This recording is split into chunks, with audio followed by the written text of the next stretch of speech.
The plane lurched like a drunk stumbling home, and I slammed into the restroom door just as it swung open, my coffee spilling hot across my shirt. "Jesus, watch it!"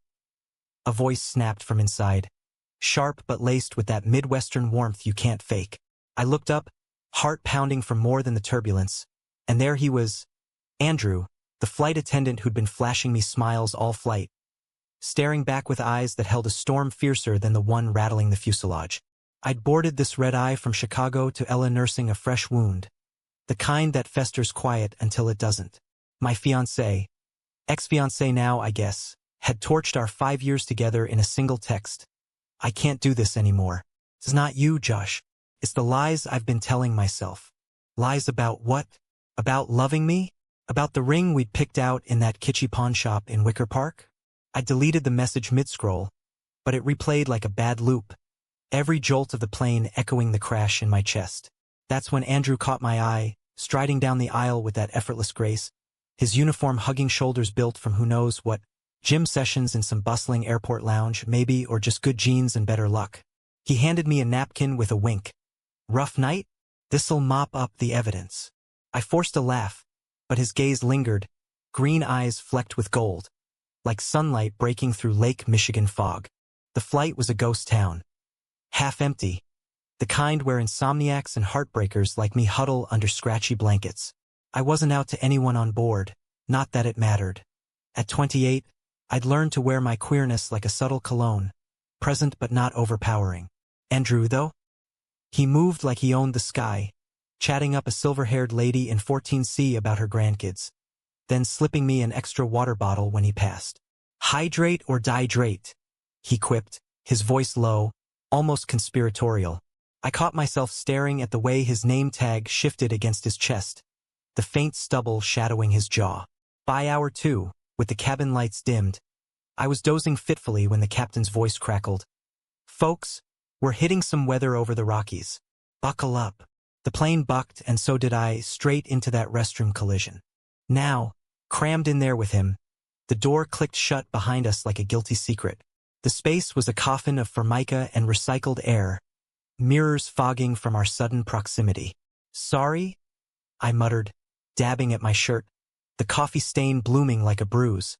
Andrew leaned against the sink, arms crossed, but his scowl softened quick. "Nah, my fault.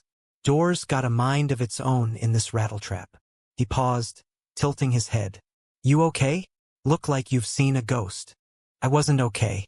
The text from Mark burned hotter than the spill, visions of our apartment. Our life, reduced to cardboard boxes I'd never unpack. We'd met at a Pride block party in Boys Town, him with his easy laugh and me fresh out of the closet, terrified but alive.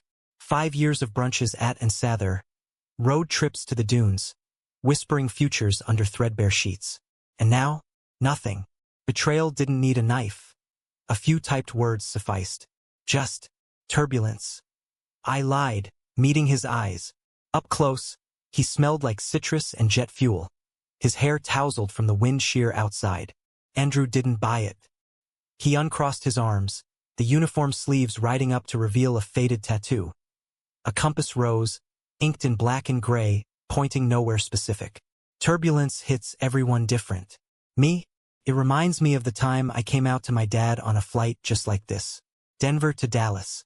He was a rancher, thought gay was a phase like acne. He chuckled, but it was hollow, the kind that echoes pain. Turned out, the real storm was after we landed. I leaned against the wall, the plane groaning like an old man. "What happened?" The words slipped out, raw and unfiltered. Strangers on planes spill secrets easier than water from a cracked glass. Maybe it's the altitude, thinning the air between truths. He shrugged, but his eyes darkened. He hugged me, said he loved me anyway. Died 2 years later from cancer. Never got to say it enough. Andrew's voice cracked on the last word, and suddenly the restroom felt smaller, the hum of engines a distant roar. "Your turn. What's got you white-knuckling it back here?" The confession tumbled out before I could stop it. Mark's text, the ring in my pocket like a lead weight, the hollow ache of loving someone who ghosts you without a fight. Andrew listened, really listened, his hand brushing mine accidental on purpose as he passed me a fresh towel. Betrayal's a bitch, he said softly. Like flying into a front you didn't see coming. But you adjust, you bank left, and sometimes you find clear skies. The plane dipped hard, throwing us together. My back to the door, his chest inches from mine. Time stretched, that suspended moment before impact or salvation. His breath was warm on my neck, and for a heartbeat, I thought, hoped. He closed the gap, but he didn't. Instead, he pulled back, fishing something from his pocket. A crumpled boarding pass, not mine. Read this, he said, pressing it into my palm. I unfolded it under the harsh light. It was from 2 weeks back, LAX to ORD. Passenger name, Joshua Hale. My name, but scrawled across the back in Sharpie. To the guy in 22B who smiled like he meant it. Call me? A phone number looped below, smudged but legible. My stomach flipped. You were on my flight? Last month. Andrew nodded, a sheepish grin breaking through. Yeah, you were buried in that dog-eared copy of The Great Believers, ignoring the world. I slipped you a note in your snack bag, but you never called. Figured you tossed it. His eyes searched mine, vulnerable now, the uniform no shield. Tonight, seeing you again, felt like fate's got a twisted sense of humor. Last month, I'd been on that flight fleeing a fight with Mark, the one that foreshadowed the end. The snack bag? I devoured the pretzels in a haze, crumpled the liner without a glance. Missed it entirely. I didn't see it, I whispered, guilt twisting like the jet stream. God andre I. The plane shuddered violently, lights flickering, and the captain barked over the intercom. Brace positions, folks! Alarms wailed, oxygen masks dangling like nooses. Panic clawed up my throat. Not from the drop, but from the what-ifs crashing in. Andrew's hand found mine, firm, anchoring. Hey! He murmured, voice steady as granite. We're not going down. Not like this. In that chaos, with the world tilting, he did the unexpected. Not a kiss, not some movie star swoop. He pulled me into a hug, fierce, unyielding. His chin resting on my head like he'd been waiting lifetimes for the clearance. You're not alone in this storm, Josh, he said, words muffled against my hair. Whatever Mark did, whoever you are right now, broken, pissed, whatever, it's enough. You're enough. Tears stung, hot and unbidden, soaking his collar. Betrayal's sting dulled against the solid warmth of him. A stranger who'd seen me twice and chosen to stay. We held on as the plane leveled, the worst passing in a whine of engines. When the all-clear chimed, he eased back, thumb brushing a tear from my cheek, gentle, reverent. Call me this time, he said, echoing his note. Or don't, but know you're worth the turbulence. I nodded, throat tight, pocketing the past like a talisman. He straightened his tie, flashed that grin, half cocky, half hopeful, and cracked the door. Duty calls. But hey, safe travels. The rest of the flight blurred. Complimentary coffee I actually sipped, a nap unbroken by ghosts. We landed at LAX under a bruised dawn, palm trees swaying like weary sentinels. Andrew waved from the jet bridge, a final nod that said we're not done. I didn't rush him. Instead, I lingered in the terminal, staring at the number on my phone. Mark's last text glowed unanswered, but I hit delete, then dialed. Andrew? It's Josh, the guy who finally read the note. His laugh was sunlight. About damn time. Coffee? There's a spot in Echo Park. Best pour over in the city. We met that afternoon. Awkward at first, him in jeans and a faded White Sox tee. Me in rumpled travel clothes, both nursing hangovers from altitude and emotion. Echo Park hummed around us. Joggers on the lake path, murals splashed in defiant color, the faint sizzle of street tacos from a truck. He told me about growing up in a Peoria split level, the rancher dad who taught him to fly fish before he could tie his shoes.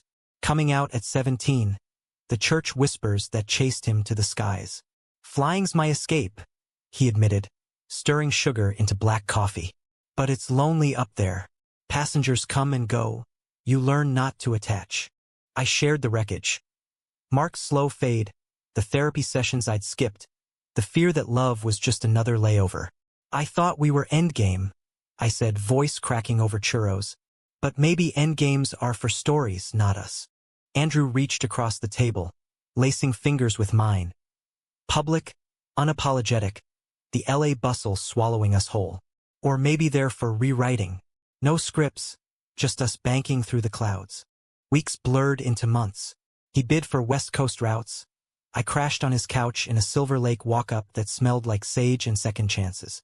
We hiked Runyon Canyon at dawn, him spotting hawks while I traced constellations in his freckles. Fights came, his long hauls leaving me adrift, my insecurities flaring like afterburners. But we talked them down, no ghosts haunting the cockpit. One night, post-argument over takeout pho, he pulled out that compass tattoo.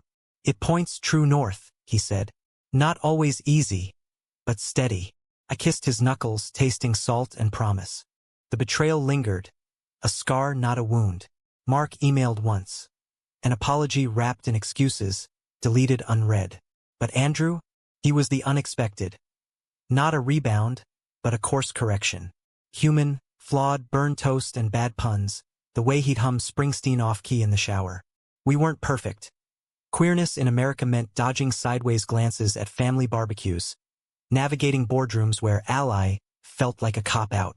But in quiet moments, tangled on his thrift store couch watching Brokeback reruns, I'd think, this is the humanism we fight for. Not grand gestures, but showing up, mid-turbulence, with a hand extended. 6 months in, on a layover in Vegas, neon bleeding into desert dark. He knelt by the Bellagio fountains, ring box trembling in his palm. Not pawnshop flash, but simple tungsten, engraved with coordinates. Our first coffee spot. Marry me, Josh? Not because life's fair, but because with you, it's worth the flight. I said yes, tears mixing with mist. The strip's chaos a perfect backdrop. No tragedy here. Just two guys, scarred but soaring, proving love's not a destination, but the steady pull northward. We landed back in LA as equals, partners in the American dream's messy rewrite. Pride floats in West Hollywood. Thanksgivings with his mom who baked killer pecan pie. My sister's wedding where we danced unashamed. Betrayal taught me loss. Andrew, redemption. In the end, the unexpected wasn't the restroom hug. It was realizing I deserved the clear skies after.